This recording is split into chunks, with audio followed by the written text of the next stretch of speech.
한국의 역대급 방산무기의 등장으로 전 세계가 주목하고 있습니다. 실제 공군 참모총장이 시험 비행을 통해 역사적인 순간을 남겼는데요. 하지만 태국이 한국의 우수한 전투기를 무시하고 중국을 선택해 퇴보의 길로 걷고 있습니다. 도대체 어떤 이유가 있었던 걸까요? 아시아 방위산업 전문가인 로버트 카슨이 직접 태국을 방문해 그 이면의 복잡한 진실을 파헤쳤습니다. 단순한 무기 선택을 넘어 정치, 경제, 관광까지 얽힌 이야기를 지금 들려드립니다. 안녕하세요. 저는 아시아 방위산업 전문가인 로버트 카슨입니다. 창문을 통해 들어오는 햇살이 펜타곤 사무실의 차분한 공기를 가르며 내 책상 위 서류 더미를 비추고 있었습니다. 오늘 아침도 여느 때와 다름없이 세계 각국의 안보 상황 보고서를 검토하는 일상이었죠. 그러다 갑자기 책상 위 전화기가 울렸습니다. 수화기를 들자 상관인 매튜 월터스 국장의 목소리가 들려왔어요. 카슨, 내 사무실로 올라와 주게. 아시아 방위산업 전문가로서 12회를 보낸 저는 직감적으로 무언가 중요한 일이 있음을 느꼈습니다. 엘리베이터를 타고 5층으로 올라가는 동안 머릿속으로 최근 아시아 정세를 빠르게 정리했어요. 남중국해 영유권 분쟁부터 북한의 미사일 도발까지. 하지만 월터스 국장의 사무실에 들어서자 예상과는 전혀 다른 이야기가 시작되었습니다. 로버트, 태국 상황 알고 있나? 월터스 국장이 물었죠. 최근 정치적 불안정이 계속되고 있다고 들었습니다만 월터스 국장은 책상 위에 놓인 파일을 제게 밀어주었어요. 태국이 차기 전투기로 중국의 JF-17을 검토하고 있다네. 순간 숨이 멎는 듯 했습니다. 한국의 KF-21은 현재 세계 방산 시장에서 가장 주목받는 전투기 중 하나였으니까요. 성능과 가격 경쟁력을 모두 갖춘 전투기를 두고 태국이 왜 중국산을 선택하려는지 의문이었죠. 태국 내부에 뭔가 있는 것 같아. 카슨, 자네가 직접 가서 조사해주게. 이건 단순한 방산 계약 이상의 의미가 있을 수 있어. 월터스 국장의 얼굴에서 깊은 우려가 느껴졌습니다. 미국과 중국의 세력 다툼이 펼쳐지는 동남아시아에서 태국은 중요한 위치를 차지하고 있었어요. 그들의 결정은 지역 안보 질서에 큰 영향을 미칠 수 있었죠. 사무실로 돌아와 짐을 꾸리며 태국에 대한 자료를 검토했습니다. 자료에 따르면 태국은 전통적으로 미국의 동맹국이었지만 최근 몇 년간 중국과의 관계를 강화하고 있었어요. 그럼에도 불구하고 갑작스러운 중국 무기 선호는 이례적인 일이었습니다. 창밖으로 펜타곤의 거대한 건물을 바라보며 깊은 생각에 잠겼어요.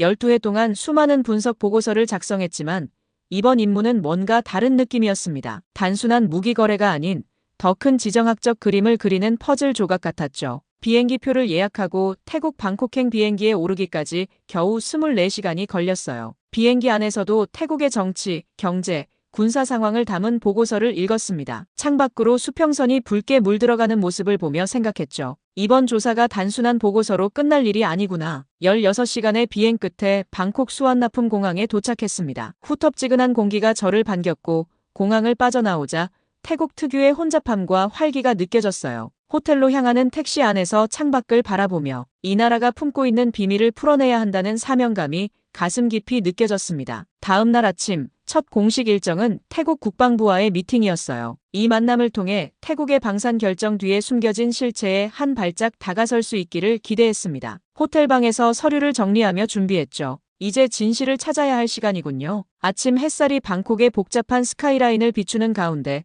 태국 국방부 건물로 향했습니다. 마주친 거대한 콘크리트 건물은 위압감을 주면서도 어딘가 낡은 느낌이 들었어요. 보안 검색대를 통과하며 긴장감이 밀려왔죠. 분석가로서 수없이 많은 고위 관료들을 만나왔지만 이번 만남은 특별히 더 중요하게 느껴졌습니다. 회의실에 들어서자 아누차 제독이 따뜻한 미소로 저를 맞이했어요. 예순을 바라보는 나이에도 불구하고 그의 눈빛은 날카로웠고 군인 특유의 위엄이 느껴졌습니다. 첫인상부터 그는 표면적인 친절함 뒤에 무언가를 숨기고 있다는 느낌이 들었어요. 미국에서 오신 분이 우리의 방위 결정에 관심을 갖는군요. 아누차 제독의 영어는 유창했지만 말투에서 미묘한 경계심이 느껴졌습니다. 대화가 진행될수록 태국 내부의 복잡한 상황이 드러나기 시작했어요. 눈앞에서 펼쳐지는 정보의 조각들을 맞추며 놀라움을 감추기 어려웠습니다. 태국 군부 내에서도 의견이 크게 갈리고 있었던 거죠. 아누차 제독은 조심스럽게 말을 이어갔고 저는 그의 미묘한 표정 변화와 손짓에서 숨겨진 메시지를 읽어내려 노력했습니다. 우리 군의 67%가 한국산 전투기를 선호한다는 사실을 아십니까?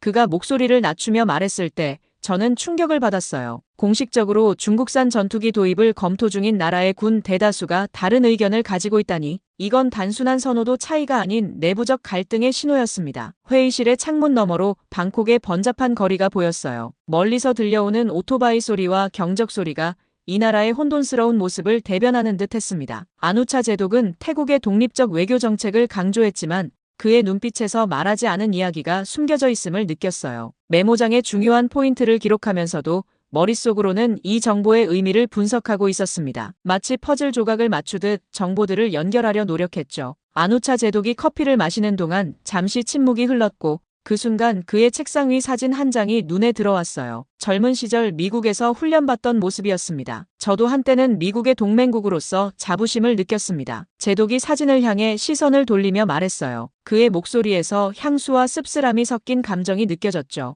회의가 끝나갈 무렵 안우차 제독은 공식적인 입장과는 다른 이야기를 조심스럽게 꺼냈습니다. 패통 친나 총리의 결정은 군사적 판단보다 다른 요소에 의해 좌우되고 있습니다. 그의 말에 담긴 의미를 곱씹으며 회의실을 나왔어요. 호텔로 돌아오는 길 방콕의 혼잡한 거리를 지나며 오늘의 만남을 정리했습니다. 표면적으로는 평범한 정책 논의였지만 그 아래에는 깊은 갈등과 분열이 숨겨져 있었어요. 내부의 목소리와 외부로 드러나는 결정 사이의 괴리가 너무나 컸습니다. 호텔방에 도착해 노트북을 열고 오늘의 발견을 기록했어요. 창밖으로 어둠이 내려앉은 방콕의 불빛들이 반짝이는 가운데 내일은 더 깊은 진실에 다가가기 위해 태국 공군 고위 장교들과의 비공식 만남이 기다리고 있었습니다. 오늘의 만남은 빙산의 일각에 불과하다는 직감이 들었어요. 방콕의 유명한 태국 전통 레스토랑에 도착했을 때 이미 저녁 무렵이었습니다. 화려한 장식과 은은한 조명이 고급스러운 분위기를 자아내는 이곳은 관광객들에게는 잘 알려지지 않은 현지인들의 아지트였어요. 입구에서 태국 공군 소속 삼선 중령이 저를 맞이했습니다. 그의 사복 차림에서도 군인다운 기품이 느껴졌죠. 여기서는 편하게 이야기할 수 있습니다. 벽에도 귀가 없으니까요. 그가 작은 목소리로 말했어요. 프라삿 대령, 위차이 중령,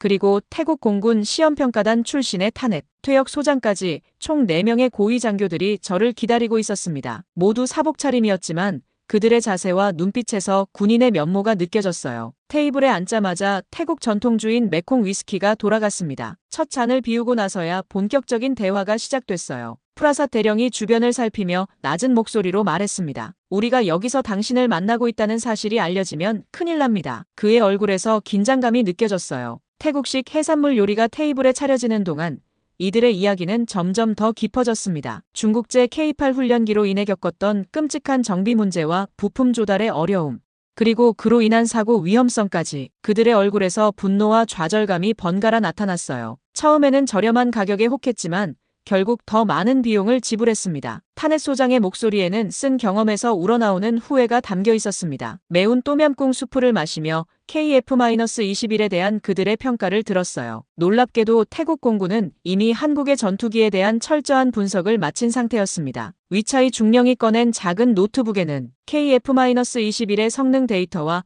태국 공군의 요구사항 비교 자료가 있었어요. 기술적 측면에서 그들은 한국산 전투기의 우수성을 인정하고 있었습니다. 중국산 잠수함 사건도 알고 계시겠죠? 프라삿 대령이 물었어요. S-26T 잠수함의 독일 엔진 문제로 인한 갈등은 이미 국제적으로도 알려진 사안이었습니다. 태국이 중국에서 구매한 잠수함에 독일이 엔진 수출을 거부하면서 전체 계약이 표류하고 있었죠. 레스토랑의 은은한 음악 소리 속에서 그들의 답답한 심정이 전해져 왔습니다. 군인으로서 최선의 장비를 원하지만 정치적 결정에 의해 그들의 목소리는 묵살되고 있었어요. 맛있는 요리와 술이 오가며 대화는 더욱 솔직해졌습니다. 총리는 왜 군의 조언을 무시하고 중국과의 계약을 고수하는 걸까요? 제가 핵심 질문을 던졌을 때 테이블에 무거운 침묵이 내려앉았어요. 타넷 소장이 주변을 둘러본 후 작은 목소리로 말했습니다. 이건 군사적 결정이 아닙니다. 정치와 돈의 문제죠. 그의 눈빛에서 깊은 걱정이 읽혔어요. 밤이 깊어갈수록 태국 군부의 갈등의 실체가 드러났습니다. 패통 친나 총리의 강력한 친중 성향과 그 배후에 있는 정치적, 경제적 이해관계, 복잡하게 얽힌 이야기를 머릿속으로 정리하며 메모를 이어갔어요. 자정이 가까워질 무렵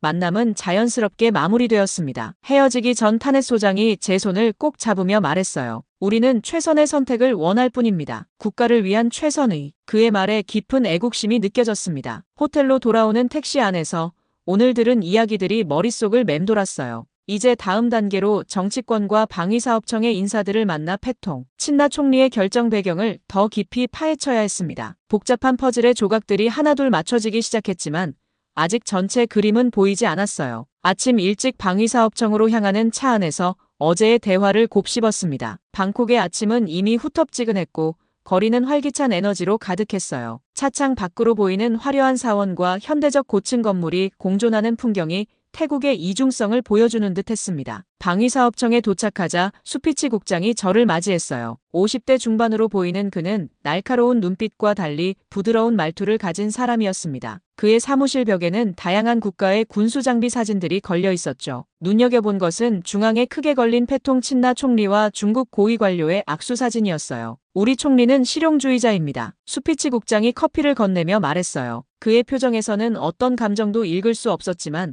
목소리에서 미묘한 긴장감이 느껴졌습니다. 대화가 진행될수록 패통 친나 총리의 복잡한 정치적 계산이 드러났어요. 군부 쿠데타로 권력을 잡은 그는 정통성 확보에 늘 목마른 상태였습니다. 중국은 그에게 민주주의와 인권 문제에 대한 비판 없이 경제적, 정치적 지원을 제공하고 있었죠. 수피치의 설명을 들으며 퍼즐이 맞춰지는 느낌이었어요. 중국은 패통 친나 총리의 정권 안정의 중요한 후원자입니다. 서방이 인권과 민주화를 요구할 때 중국은 내정 불간섭 원칙을 강조하죠. 수피치가 창밖을 바라보며 말했습니다. 오후에는 태국 의회 국방위원회 소속의 타완 의원을 만났어요. 야당 소속인 그는 커피숍에서 저를 은밀히 만났습니다. 주변의 시선을 의식하며 그는 작은 목소리로 말했어요. 총리의 중국 선호는 개인적 이익과 직결됩니다. 중국과의 계약에는 항상 보이지 않는 항목이 있죠. 그의 눈빛에서 분노와 좌절감이 읽혔습니다. 타완 의원에 따르면 패통 친나 총리의 가족 기업들이 중국과의 무역에서 독점적 지위를 누리고 있었어요. 특히 그의 조카가 운영하는 회사는 중국 국영기업들과의 합작 투자로 급성장했다고 합니다. 이런 연결고리가 방산 결정에도 영향을 미치고 있다는 의혹이 제기되고 있었죠. 해질녘, 저는 방콕 외곽의 한 군사기지를 방문했습니다. 이곳에서 은퇴한 차룬 장군을 만났어요. 80에 가까운 나이에도 불구하고 그의 자세는 군인 그대로였습니다. 그는 태국 군부의 원로로 여전히 현역 장교들에게 존경받는 인물이었어요. 우리 군은 항상 태국의 독립성을 중시해왔소. 차룬 장군의 목소리에는 깊은 애국심이 담겨 있었습니다. 균형 외교는 필요하지만 한쪽으로 너무 기울면 위험하다는 것을 역사가 증명했소. 그의 서재에는 태국 군사 역사를 담은 수많은 책과 사진들이 있었어요. 특히 미국과의 오랜 군사 협력을 보여주는 자료들이 눈에 띄었습니다. 차룬 장군은 태국 군부의 반발에도 불구하고 총리가 개인적 정치 이익과 중국과의 관계 강화를 우선시하는 결정을 내리고 있다고 비판했어요. 호텔로 돌아오는 길, 오늘 만난 사람들의 이야기를 정리했습니다. 권력, 돈,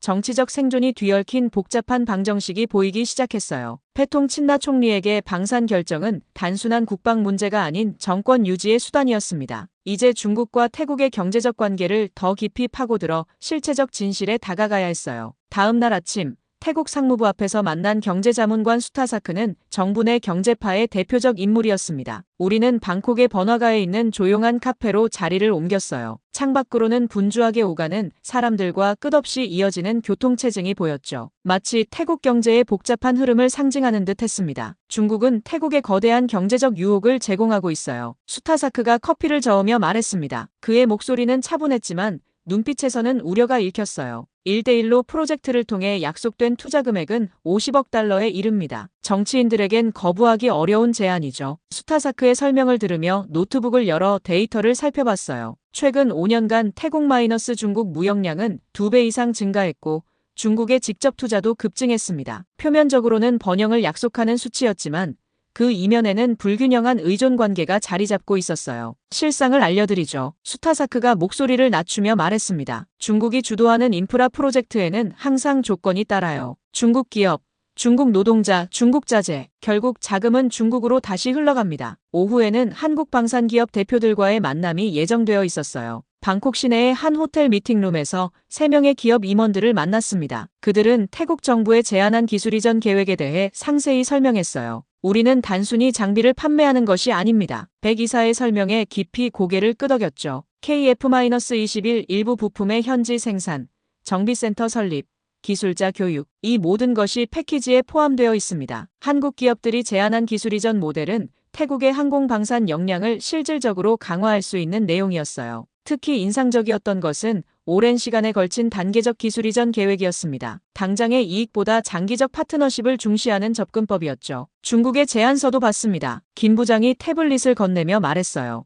그들은 화려한 약속을 하지만 실제 계약서의 작은 글씨를 보면 핵심 기술 이전은 전혀 없습니다. 저녁에는 방콕의 유명한 싱크탱크인 아시아미래 연구소를 방문했습니다. 파이살 박사는 태국의 저명한 경제학자로 중국의 경제적 영향력에 대한 연구로 유명했어요. 그의 사무실 벽면에는 동남아시아 국가들의 경제 지표를 보여주는 차트가 가득했습니다. 1대1로는 양날의 검입니다. 파이살 박사가 차트를 가리키며 설명했어요. 단기적으로는 경제 성장을 가져올 수 있지만 장기적으로는 경제적 종속을 초래할 수 있습니다. 그의 분석에 따르면 중국의 차관으로 진행된 프로젝트들은 여러 개발도상국에서 부채 함정을 야기했다고 해요. 스리랑카의 한반토타 항구처럼 결국 중국의 운영권을 넘기는 사례가 증가하고 있었죠. 방산 계약도 마찬가지입니다. 파이살 박사의 목소리가 진지해졌어요. 표면적 가격은 저렴할지 모르지만 장기적 운영 비용, 부품, 의존도, 기술적 종속성을 고려하면 실제 비용은 훨씬 높습니다. 연구소를 나오며 머릿속으로 오늘 얻은 정보들을 정리했습니다. 경제적 유혹과 기술적 현실 사이의 괴리가 점점 명확해지고 있었어요. 태국이 직면한 선택은 단순한 무기 구매를 넘어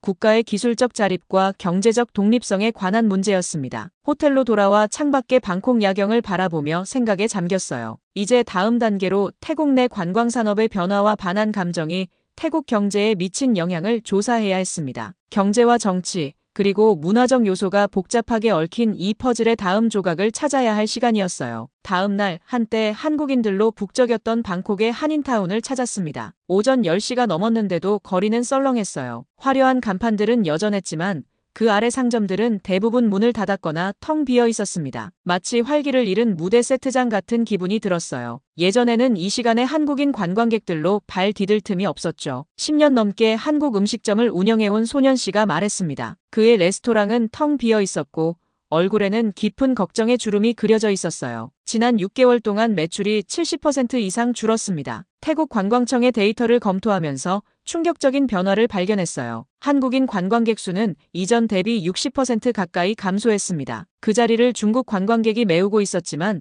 소비 패턴은 완전히 달랐어요. 한국인 관광객 1명이 쓰는 돈은 중국인 관광객 2명이 쓰는 돈과 맞먹었어요. 태국 관광협회의 프라윷 회장과의 인터뷰에서 그가 한숨을 쉬며 말했습니다. 특히 고급 쇼핑몰과 레스토랑이 큰 타격을 받고 있죠. 문제는 단순한 관광객 숫자가 아니었어요. 한국인 관광객들은 쇼핑, 식도락, 뷰티 서비스 등의 지갑을 활짝 열었지만 중국인 관광객들은 주로 단체 패키지 여행으로 방문해 제한된 장소에서만 소비하는 경향이 있었습니다. 이는 태국 현지 소상공인들에게 직접적인 타격을 주고 있었어요. 오후에는 방콕의 대표적인 쇼핑 지역인 시암 스퀘어를 방문했습니다. 화려한 쇼핑몰 안에서도 곳곳에 공실이 눈에 띄었어요. 한국 화장품을 전문적으로 판매하던 매장들은 대부분 문을 닫았고 그 자리에는 대형 중국 브랜드들이 들어서고 있었습니다. 우리는 한국 손님이 그립습니다. 쇼핑몰 안에서 만난 액세서리 판매자 콘차 씨의 말이 가슴에 와닿았어요. 그녀의 가게 한쪽에는 한국어로 적힌 감사합니다.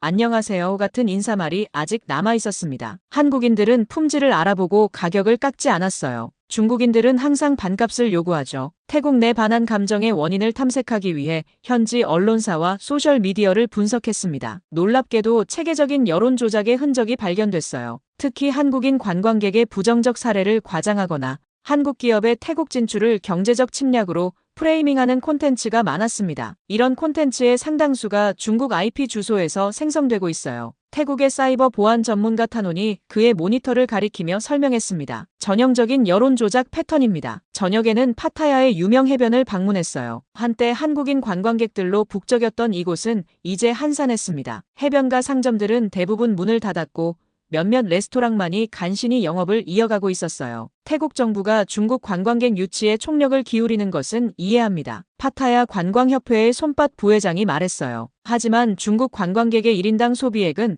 한국인의 절반 수준에 불과해요. 숫자로는 매워도 경제적 효과는 따라오지 못하고 있죠. 통계 자료를 확인해보니 손밭의 말이 정확했습니다. 한국인 관광객의 평균 체류 기간은 6.5일, 1인당 소비액은 1,800달러였던 반면 중국인 관광객은 체류 기간 4.3일의 소비액은 990달러에 그쳤습니다. 마쳤어요. 수치상으로 2배 가까운 차이였습니다. 호텔로 돌아오는 길, 거리의 간판들이 중국어로 바뀌어가는 모습이 인상적이었어요. 태국의 관광 생태계가 빠르게 재편되고 있었지만 그 과정에서 현지 경제는 적지 않은 타격을 입고 있었습니다. 또한 중국 자본의 유입이 태국의 경제적 자주성에 미치는 영향도 우려스러웠어요. 노트북을 열고 오늘의 발견을 정리하며 다음 단계로 베트남의 상황을 조사해야겠다고 생각했습니다. 태국과 베트남의 대조적인 상황이 동남아시아의 새로운 경제 지형도를 보여줄 것 같았어요. 이튿날 아침 일찍 베트남행 비행기에 올랐습니다. 방콕에서 다낭까지는 불과 1시간 반 정도의 비행이었지만